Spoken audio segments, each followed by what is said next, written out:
ये कहानी है एक ऐसे गरीब इंसान की जिसने इस सुनहरी दुनिया की जल परी के साथ शादी की थी। कहानी की शुरुआत में हम प्रोफेसर थॉमस को देखते हैं जो कि काफी सीधे साधे भोले इंसान होते हैं और बचपन से ही उन्हें ग्रीक माइथोलॉजी, मरमेड, वहाँ के राक्षस, इन सारी चीजों के ऊपर दिलचस्पी होती है और उन्हें पता चलता है कि ग्रीक संस्कृति में एक खास तरह का लव स्पेल है जो काम भी करता है। और अपने रिसर्च के लिए वो कॉलेज डायरेक्टर्स के पास इन्वेस्टमेंट मांगने के लिए आते हैं। डायरेक्टर्स को तो जादू वाली चीजें कुछ इंटरेस्टिंग नहीं लगती, लेकिन प्रोफेसर थॉमस इस यूनिवर्सिटी के सबसे टॉप प्रोफेसर होते हैं, इसीलिए उन्हें मंजूरी मिल जाती है।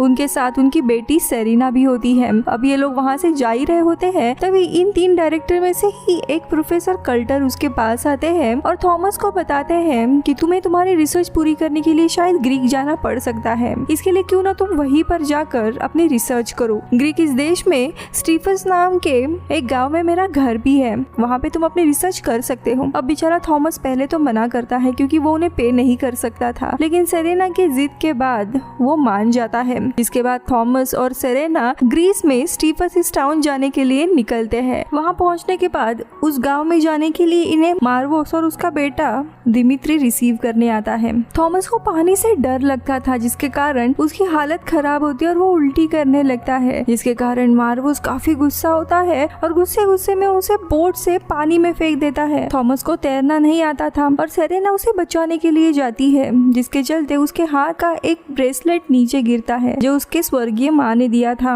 और यहाँ पे हम देखते हैं कि इस नदी में बहुत सारी मरमेड्स थी और उन्हीं में से मरमेड क्वीन ब्रेसलेट की चमकती रोशनी के कारण उसका ध्यान थॉमस पर जाता है, जो थॉमस को पानी के ऊपर लेकर आती है और बिना किसी के नजर आए वहाँ से चली जाती है और इसी से थॉमस बच जाता है। जिसके बाद ये लोग उस गाँव में पहुँच जाते हैं। अब यहाँ पे एक बुजुर्ग महिला क्लेमेनी आती है जिसे प्रोफेसर कल्टर ने ही भेजा था, जो थॉमस और सेरेना को उनके घर पर लेके जाती है। घर आने के बाद दोनों भी सेटल होते हैं। इस घर में सेरेना को काफी सारी प्राचीन ग्रीक की किताबें मिलती हैं, जिसके कवर पर ग्रीक में कुछ लिखा हुआ भी होता है और एक अजीब तरह का सिंबल बना था। थॉमस इन लाइंस को ट्रांसलेट करके बताता है कि जो चीजें हम पकड़ते हैं उसे फेंक देते हैं, लेकिन जो चीजें नहीं पकड़ते उसे हम रख लेते हैं। अब इन उल्टी सीधी लाइंस का मतलब उसे भी पता नहीं था और तभी सेरेना देखती है कि उसका ब्रेसलेट कहीं खो गया है और वही ढूंढने के लिए वो समुद्र के किनारे जाने का फैसला करती है। तभी यहाँ पे क्लेमेनी आकर सेरेना से कहती है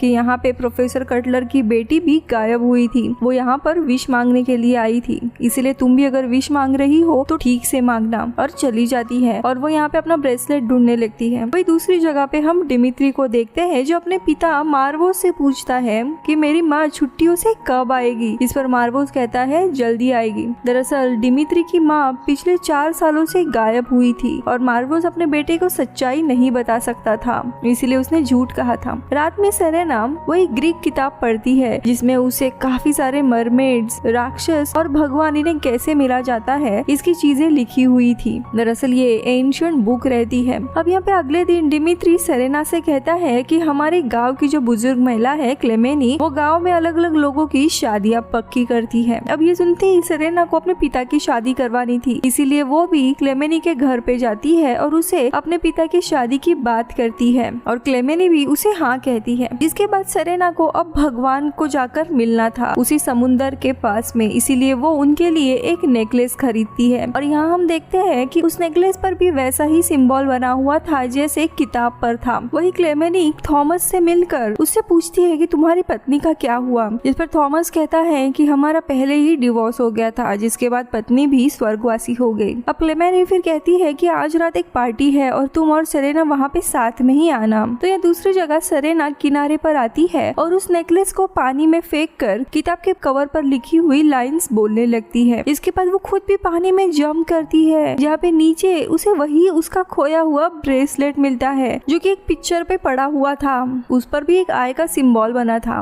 वहीं दूर से क्लेमेनी भी सेरेना को ये सब करते हुए देख रही होती है। अब पानी से बाहर आने के बाद सेरेना और थॉमस शाम को पार्टी में आते हैं जो कि एक वेडिंग रिसेप्शन था। वही यहाँ पे मार्वोस भी था जो अपने बोट से फटाके फोड़ रहा था, लेकिन तभी फटाके जाकर सीधा दुल्हन को लगता है, जिसके कारण उसके कपड़े में आग लगती है, जो देख थॉमस तुरंत सेरेना को पार्टी से लेकर चला जाता है। वही हम देखते हैं कि रास्ते में इनके पास से एक जल परी जा रही होती है, एक जल परी यानी मरमेड जा रही होती है, लेकिन ये दोनों भी उसे देख नहीं पाते। अब यहाँ पे घर आने के बाद सेरेना थॉमस को समझाती है कि आपको वापस से शादी करनी चाहिए, लेकिन थॉमस का ध्यान इस पर नहीं था और वो अपनी रिसर्च करने लगता है। अब अगले दिन सेरेना किनारे पर तैरने के लिए जाती है और वो पानी में तैरी रही होती है, तभी उसके सामने वही मरमेड आती है जिसने थॉमस को बचाया था। सेरेना उसे देखकर थोड़ी सरप्राइज होती है, लेकिन तभी मरमेड उसे एक शंख देती है ताकि सेरेना पानी में सांस ले सके। इसके बाद दोनों भी बातें करते और समुद्र में काफी घूमते हैं। ऊपर आने के बाद मरमेड बताती है कि वो ग्रीक भाषा जानती है और काफी समय से पानी में रह रही है।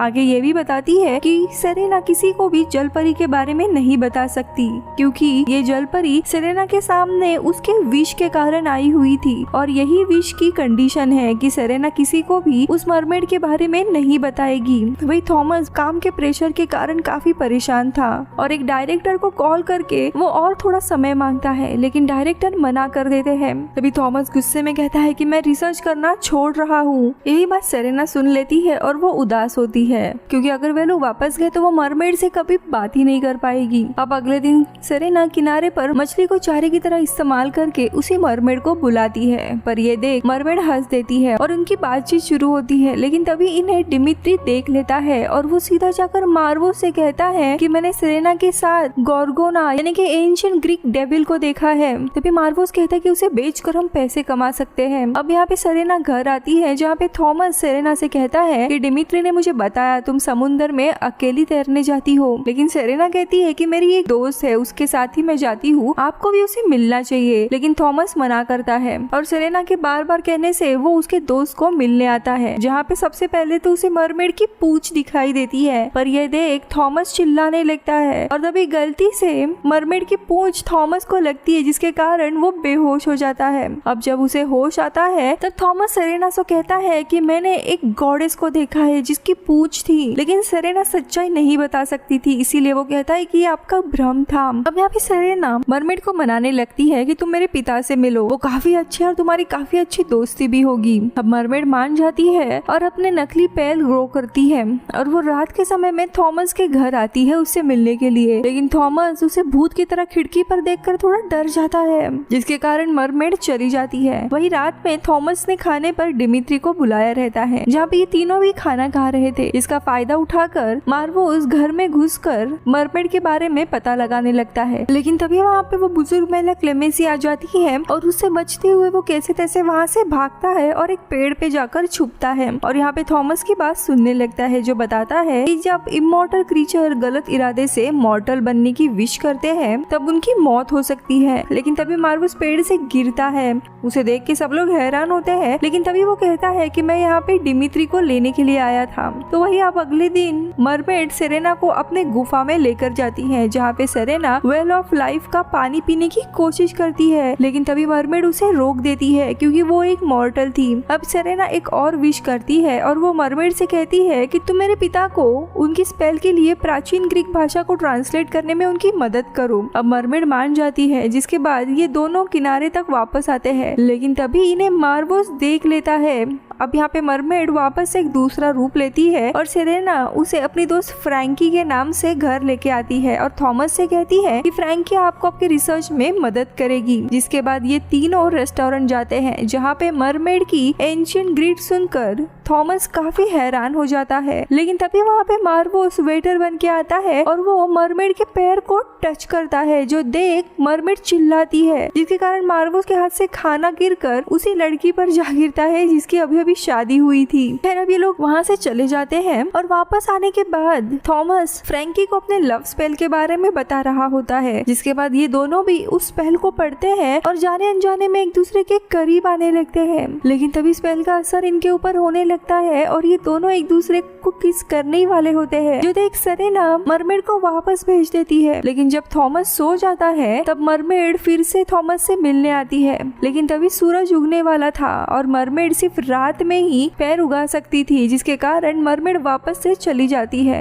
अब सेरेना सुबह होने के बाद मरमेड से मिलती है और उसे समझाती है कि तुम्हारे ऊपर स्पेल का असर हुआ है। अब घर आने पर वो देखती है कि उसके पिता खुद फ्रैंकी यानी उसी मरमेड को ढूंढ रहे होते हैं, पर सेरेना कहती है कि आप उसे सच में पसंद नहीं करते हो, आपके ऊपर स्पेल का असर हुआ है और मेरी दोस्त फ्रैंकी कोई और नहीं एक मरमेड है। जिस पर थॉमस कहता है कि पहली बार मुझे किसी से सच्चा प्यार हुआ है, ये किसी स्पेल के कारण नहीं है। ये सुनकर सेरेना कहती है कि आपको वो लड़की किनारे पर मिलेगी। फिर थॉमस किनारे आता है और उसे बुलाने लगता है, लेकिन मरमेड सामने नहीं आती, जिसके बाद थॉमस चला जाता है। अब यहाँ पे सेरेना प्रोफेसर कल्टर को लेटर लिखती है और उनसे रिसर्च के लिए और थोड़ा समय मांगती है, जिस पर थॉमस को और थोड़ा समय दिया जाता है। वही एक दिन मार्वो सेरेना को किसी चीज का लालच देकर मरमेड की लोकेशन का पता करने की कोशिश करता है, लेकिन सेरेना नहीं बताती। वही दूसरी जगह थॉमस को वही ग्रीक किताब मिलती है, जिसे पढ़ के थॉमस को पता चलता है कि लव स्पेल की मदद से सिर्फ असली प्यार को ही ढूंढा जा सकता है, यानी किसी के ऊपर भी वो स्पेल नहीं चलता।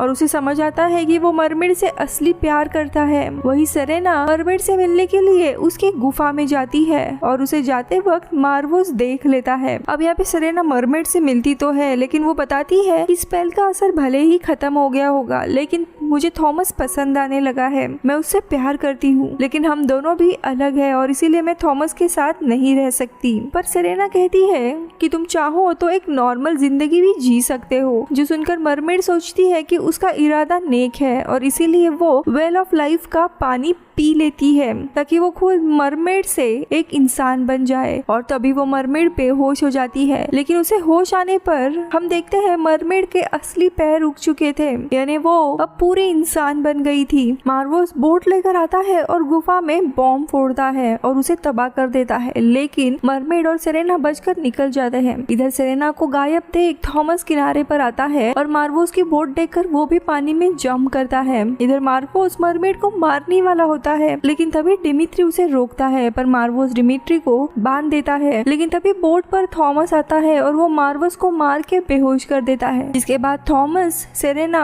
और मरमेड को बोट पर लेकर आता है और यहाँ पे थॉमस पहली बार उस मरमेड को किस करता है और दोनों भी एक साथ रहने का फैसला करते हैं। अब अगले सीन में थॉमस यूनिवर्सिटी में वापस आता है और एक स्कॉलर को अपनी रिसर्च दिखाता है, जहाँ पे एक डायरेक्टर जैसे ही लव स्पेल को पढ़ते हैं उन्हें प्रोफेसर कटलर से प्यार होता है, जो देखकर सभी लोग थॉमस की तारीफ करते हैं। जिसके बाद थॉमस एक ब्रिज पर जाता है और पानी से ना डरते हुए उसमें जंप करता है और मरमेड यानी नेरीद और अपनी बेटी सेरेना के साथ एक नई जिंदगी शुरू करता है, जहाँ पे ये तीनों अगले समर में उसी गांव में जाते हैं। और इसी के साथ ये मूवी खत्म होती है। Bye bye.